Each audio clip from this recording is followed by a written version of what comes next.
ओडिशावासी को मोर नमस्कार। आपण माने ए फोटोटी को टिके भल करी देखंतु।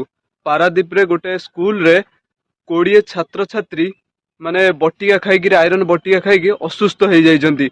माने बटिकार एक्सपायर डेट नथिला। थरे भाबंतु शिक्षक माने जो माने बटिका नहीं देले से माने थरे देखिबा दरकार कि बटिकार एक्सपायर डेट अछि कि नाही, किंतु सी मूर्खामी भलिया नहीं पिला को बटिका खाया पे दे देले। तांकर कोन जाउजी, तांकु तो न पाठ पढ़ेले भी तांकु भी गवर्नमेंट पैसा दे दउजी दरमा मासु पुणी 50-60 हजार। स्कूल पछे पाठ न पढ़ाऊ किंतु मासु 50-60 हजार शिक्षक नबा कथा नौजी।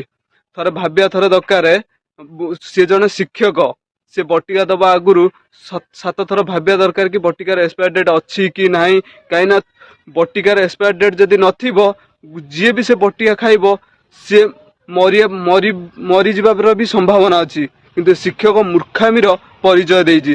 थरे भाबिया थरे दरकार आपण माने निजे निजु सचेतन करंतु। बटिया खाया पूर्व टिके एक्सपायर डेट देखि नियंतु, कहीं एमाने पैसा पाई किछि भी करि पारंती। सेथिपाई निजु ही सचेतन हबाकू पड़िबो।